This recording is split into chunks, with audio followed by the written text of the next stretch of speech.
8 × 6 போட்டுக்கோங்க, 48. எப்படி பார்த்தாலும் 5 லட்சம் ரூபா. 5 அதுல ஒரு 3 8. அதுக்கு ஃபர்ஸ்ட் ஒன்று எடுத்த பார்த்தீங்களா 60,000. எப்படி பார்த்தாலும் சாலிடா நான் சொல்றது 3 பறிக்கு 9 லட்சம் ரூபா ஈஸியா எடுத்துடலாம். நீங்க வந்து வருஷத்துக்கு 4 பறி பறிக்கலாம். இன்னொரு பறி வேற எக்ஸ்ட்ரா இருக்கு. அந்த நீங்க ஒரு பறி எக்ஸ்ட்ரா சேர்த்தீங்கன்னு வச்சுக்கோங்க, எப்படி பார்த்தாலும் ஒரு 13 லட்சம் ரூபா. மாசம் 1 லட்சம் ரூபா இந்த கருவேப்பிலை விவசாயத்துல இருந்து ஈஸியா எடுத்துடலாம்.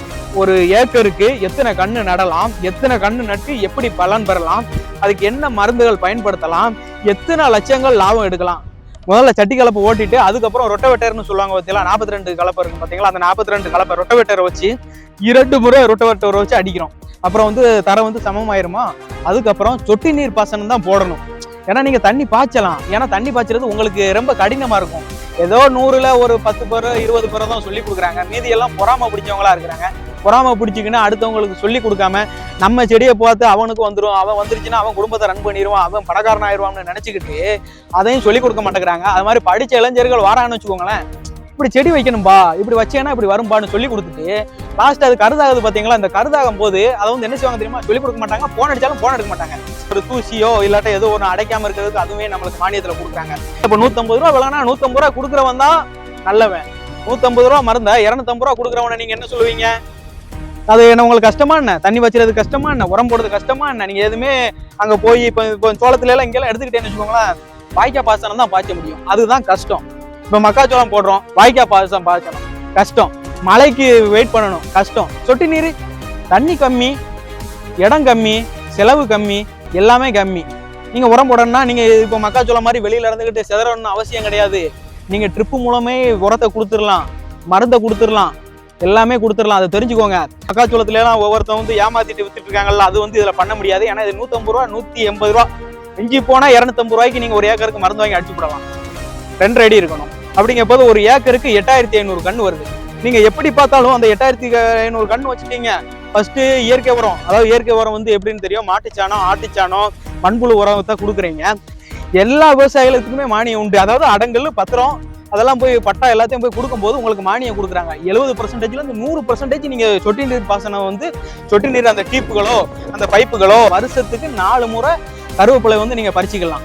மார்ச்ல இருந்து இப்போ ஏப்ரல் மே வரை இருப்பீங்களா, அந்த 2 மாசமும் ஆகஸ்ட் செப்டம்பர் அந்த 2 மாசம் எடுக்கக்கூடியது மிகப்பெரிய லாபத்தை கொண்டு வரும். ஒரு ஏக்கருக்கு 8500 கன்று வைக்கலாம். அந்த 8500 கன்று வைக்கும் போது 9 மாசத்துல உங்களுக்கு வந்து அதுக்கு வந்து அந்த கருவேப்பிலையை பறிக்கலாம். அந்த 9 மாசத்துல பறிக்கும் போது 1 டன் கருவேப்பிலை உங்களுக்கு வரும் ஃபர்ஸ்ட் டைம் மட்டும். அடுத்து ஒரு 3 மாசம் கேப் விடுங்க. அதுக்கடுத்து அப்படியே நீங்க தளருக்கு இதுக்கெல்லாம் மருந்து அடிச்சுட்டு வருவீங்களா, சரியா 3 மாசத்துக்கு அப்புறமா 4 டன் எடுக்கலாம். மருத்துவ குணம் கொண்டது. இன்னொன்னு வீட்டு சமையலுக்கு தேவைப்படுகிறது. 60,000 ரூபாய் நீங்க செலவு பண்ணிட்டீங்கன்னா மாசம் 1 லட்சம் ரூபாய் வீதம் 12 மாசத்துக்கு 12 லட்சம் ரூபாய் ஈஸியா அந்த கருவேப்பிலை விவசாயத்துல இருந்து பெற்றுக்கலாம். அதாவது அந்த விவசாயத்தை பத்தி இந்த காணொலி நம்ம தெளிவா பார்க்க போறோம். வாங்க வீடியோக்குள்ள போகலாம்.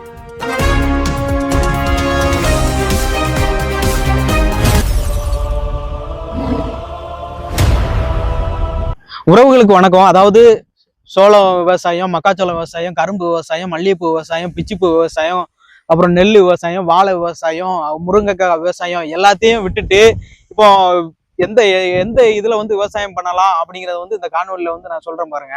அதாவது கருவேப்பிலை எல்லார் வீட்லயும் டெய்லி கருவேப்பிலை இல்லாம தாளிக்க முடியாது.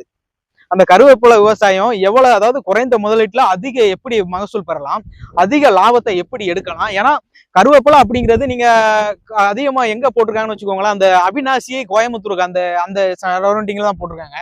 அதுக்கப்புறமா விருதுநகர், மதுரை, என்ன இருக்க கயத்தாறு, குற்றாலம் இந்த ஏரியாவில் வந்து இப்பதான் கொண்டு வந்திருக்கிறாங்க அந்த கருவேப்பிலை அப்படிங்கிறது. ஏன்னா நேத்து சொன்ன மாதிரிதான் முருங்கைக்காய் விவசாயம் எப்படியோ அது எவ்வளவு பேர் பயிரிடாம இருக்காங்க பாத்தீங்களா, அதே போலதான் இந்த கருவேப்பிலை விவசாயமே.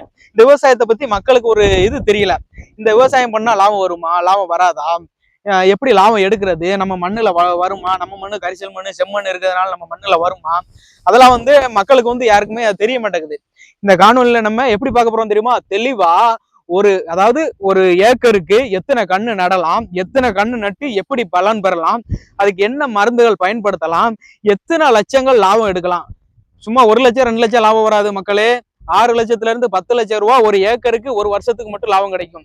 நீங்க எப்படி பிக்ஸ் பண்ணாலும் ஒரு மாசத்துக்குன்னு பிக்ஸ் பண்ணீங்கன்னு வச்சுக்கோங்களேன், எப்படி பார்த்தாலும் ஒரு 80,000 ரூபாய் லாபம் எடுக்கலாம். அதாவது நம்ம பராமரிக்கக்கூடிய விதத்தை பொறுத்து.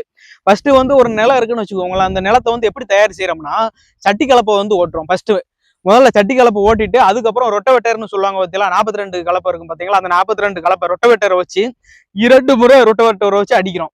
அப்புறம் வந்து தரை வந்து சமமாயிருமா, அதுக்கப்புறம் சொட்டு நீர் பாசனம் தான் போடணும்.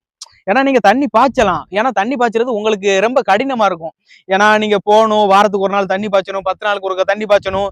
ஏன்னா நம்ம வந்து நெருக்கி நெருக்கி தான் வச்சிருப்போம். அதனால நீங்க வந்து எப்படின்னாக்கா தண்ணி பாய்ச்சறது கஷ்டம் இருக்கிறதுனால நீங்க சொட்டு நீர் பாசனத்தை வச்சு நீங்க போட்டுட்டு வரணும்.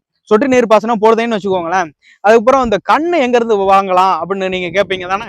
இப்போ வந்து அந்த பழத்தையும் நம்ம வாங்கிக்கலாம், இல்லைன்னா நம்ம செடியாவும் வாங்கிக்கலாம். எல்லா நர்சரிலையுமே கொடுக்குறாங்க. இப்போ அந்த கோயம்புத்தூருக்கும் அவினாசிக்கும் இடையில ஒரு தெரிஞ்ச நர்சரி இருக்குது. அங்க வந்து என்ன பண்றாங்கன்னா, ஒரு கண்ணு வந்து 5 ரூபாய்க்கு வாங்குறோம். அதாவது 4 ரூபாய் 80 பைசாக்கு வாங்குறோம். மொத்தமா நான் ஒரு ரவுண்டா 5 ரூபான்னு சொல்றேன். ஒரு கண்ணை வந்து 5 ரூபாய்க்கு அங்க வாங்குறோம். அதை வாங்கிட்டு வந்து எத்தனை லட்சம் கண்ணுனாலும், அதாவது நம்ம குழி எடுக்கும் போது நல்லா கேட்டுக்கோங்க. ஃபர்ஸ்ட் சட்டி கலப்பை அடிக்கிறோம், அதுக்கப்புறம் ரொட்டவேட்டர் அடிக்கிறோம், அப்புறம் தரையை சமப்படுத்துதோம், அதுக்கப்புறமா சொட்டு நீர் பாசனம். அதாவது சொட்டு நீர் வந்து மானியத்துல கொடுக்குறாங்க. அது எல்லாரும் தெரிஞ்சுக்கோங்க. சிறு விவசாயிகளுக்கு மானியம் உண்டு, பெரு விவசாயிகளுக்கு மானியம் உண்டு, எல்லா விவசாயிகளுக்குமே மானியம் உண்டு. அதாவது அடங்கல் பத்திரம் அதெல்லாம் போய் பட்டா எல்லாத்தையும் போய் கொடுக்கும்போது உங்களுக்கு மானியம் கொடுக்குறாங்க. 70%ல இருந்து 100% நீங்க சொட்டு நீர் பாசனம் வந்து சொட்டு நீர் அந்த டீப்புகளோ அந்த பைப்புகளோ இல்லைன்னா அந்த எதுவும் ஒரு தூசியோ இல்லாட்ட ஏதோ ஒன்று அடைக்காம இருக்கிறதுக்கு அதுவே நம்மளுக்கு மானியத்துல கொடுக்குறாங்க. நீங்க அதை வந்து இலவசமாகவே வாங்கிக்கலாம். கவர்மெண்ட் நீங்க ஒரு அப்ளை பண்ணேன்னு வச்சுக்கோங்களேன். இன்னைக்கு அப்ளை பண்ணேன்னா ஒரு 3 நாள்ல இருந்து 5 நாள்ல கிடைச்சிடும். நீங்க அடுத்த மாசம் தொடங்க போறேன்னா அதுக்கு இப்பவே நீங்க அப்ளை பண்ணேன்னு வச்சுக்கோங்களேன், அதை எடுத்துடலாம்னு வச்சுக்கோங்க. இப்ப அது கிடைச்சிருச்சு. அதுக்கப்புறம் என்ன பண்ணணும்னா, நம்ம அங்க இருந்து வாங்கிட்டு வரோம் பாத்தீங்களா, ஒரு கண் வந்து 5 ரூபாய்க்கு வாங்கிட்டு வரோம். அந்த கண்ணை வந்து எப்படி வைக்கணும்னா அவங்க பாக்கெட்ல தான் கொடுப்பாங்க. அந்த பாக்கெட்ல கொடுக்கும்போது நம்ம அப்படியே அந்த பாக்கெட்டை கிழிச்சு விட்டு வைக்க வேண்டியதுதான். அதான் நம்ம வேலை. அதாவது ஒரு ஏக்கருக்கு வந்து 8500 கண்ணு வைக்கலாம். நல்லா தெரிஞ்சுக்கோங்க, 8500 கண்ணு வைக்கலாம். 2.5க்கு 1.5 குழி எடுக்கிறோம். அப்படிங்க போது ஒரு ஏக்கருக்கு 8500 கண்ணு வருது. நீங்க எப்படி பார்த்தாலும் அந்த 8500 கண்ணு வச்சுட்டீங்க. ஃபர்ஸ்ட் இயற்கை உரம், அதாவது இயற்கை உரம் வந்து எப்படின்னு தெரியும், மாட்டுச்சாணம், ஆட்டுச்சாணம், மண்புழு உரத்தை கொடுக்குறீங்க. ஏன்னா நம்ம வந்து செயற்கையை வந்து தடுக்கிறோம், இயற்கையா பெருக்கிறோம். அதனால இயற்கை உரங்களை கொடுக்குறோம். வந்துருச்சுன்னு வச்சுக்கோங்க, இவ்வளவு தூரம் வந்துருச்சுன்னு வச்சுக்கோங்க. அதுக்கு வந்து என்னெல்லாம் அட்டாக் பண்ணும்னா, இலைப்பெண் அட்டாக் பண்ணும், ஆரஞ்சு கொசு அட்டாக் பண்ணும், வெள்ளை கொசு அட்டாக் பண்ணும், அப்புறமா சின்ன சின்ன புழுகள் அட்டாக் பண்ணும். இதுக்கெல்லாம் தவிர்க்கிறதுக்கு சில பல மருந்துகள்லாம் இருக்கு. ப்ரோபனபாஸ், சைபர்மெத்தின், எமாமெக்தின், அப்புறம் வந்து வேப்ப எண்ணெய், இது மாதிரி இதை வந்து நம்ம பயன்படுத்திட்டு வந்தா விலைகள்லாம் அதிகமாலாம் கிடையாது. 150 ரூபாயில இருந்து 250 ரூபாய்க்குள்ளேயே நீங்க ஒரு ஏக்கருக்கே பயன்படுத்திக்கலாம். சரிங்களா? இந்த மக்காச்சோளத்துல எல்லாம் ஒவ்வொருத்தவங்க வந்து ஏமாத்திட்டு வித்துட்டு இருக்காங்கல்ல, அது வந்து இதுல பண்ண முடியாது. ஏன்னா இது 150 ரூபா, 180 ரூபா, மிஞ்சி போனா 250 ரூபாய்க்கு நீங்க ஒரு ஏக்கருக்கு மருந்து வாங்கி அடிச்சு போடலாம். சரிங்களா? அடிக்கிறீங்க, அதாவது எதுவும் அட்டாக் பண்ணாதான் அடிக்கணும். நீங்க சும்மா சும்மா எனக்கு அப்படி இருக்கு அப்படின்னு நல்லா பாருங்க, எதுவும் புழு அட்டாக் பண்ணி இருக்கிறா, இல்லாட்ட இலையில வந்து திருப்பி திருப்பி பாருங்க, எதுவும் இலைப்பெண் விளாண்டு இருக்குதா, புழுதான் இருக்குதா, இல்ல கொசு ஆரஞ்சு கொசு பறக்குதா, வெள்ளை கலர் கொசு பறக்கா அப்படின்னு தெளிவா நீங்க பார்க்கணும். சும்மா வந்து நீங்க உங்ககிட்ட பணம் இருக்கு அப்படின்னு சொல்லிட்டு செலவழிக்க கூடாது. இது மாதிரி மருந்து அடிக்க கூடாது. தெளிவா பார்த்துட்டு மருந்து அடிக்கணும். அப்புறம் வந்து நீங்க மருந்து அடிச்சிட்டீங்கன்னு வச்சுக்கிறோம், கரெக்டா நீங்க ஃபர்ஸ்ட் டைம் எடுக்கும் போது கரெக்டா 9 மாசம் ஆகும். புரியுதுங்களா? நீங்க சொட்டு நீர் போட சொல்லி இருக்கிறேன், சொட்டு நீர் போட்டு தான் நீங்க கொண்டு வரணும். 9 மாசத்துல நீங்க ஃபர்ஸ்ட் டைம் எடுக்கும் போது 1 டன் கருவேப்பிலை எடுக்கலாம், 1 டன் எடுக்கலாம். நீங்க அது எந்த டைம்லாம் வரும்னா, மாசத்துக்கு, அதாவது வருஷத்துக்கு 4 முறை எடுத்துக்கலாம். வருஷத்துக்கு 4 முறை கருவேப்பிலை வந்து நீங்க பறிச்சுக்கலாம். அதாவது பறிச்சு நீங்க மார்க்கெட்டுக்கோ இல்ல எக்ஸ்போர்ட் பண்ணிக்கலாம். நீங்க வெளிநாட்டுக்கு எங்கனாலும் எக்ஸ்போர்ட் பண்ணலாம். எல்லாத்தையுமே அது வந்து மருத்துவ குணம் கொண்டது. இன்னொன்னு வீட்டு சமையலுக்கு தேவைப்படுகிறது, எல்லாத்துக்குமே தேவைப்படும் கருவேப்பிலை அப்படிங்கிறது. அதனால நீங்க வருஷத்துக்கு 4 முறை நீங்க எடுக்கிறீங்கன்னு வச்சுக்கோங்களேன். நீங்க 4 முறை எடுக்கும் போது கரெக்டா நீங்க 2 முறை எடுக்கிறது சரியான லாபம் இருக்கும். ஃபர்ஸ்ட் வந்து சட்டிகளை படைக்கிறோம். நீங்க எப்படிதான் சட்டிகளை படிச்சாலும் 1500 ரூபா தான் ஆகும். அதுக்கப்புறம் ரொட்டவேட்டர் வெட்டுதோம், 2 டைம் ரொட்டவேட்டர் வெட்டுதோம். இந்த ரொட்டவேட்டர் அடிக்கும் போது எப்படி பார்த்தாலும் 2500 ரூபா தான் செலவு. அதுல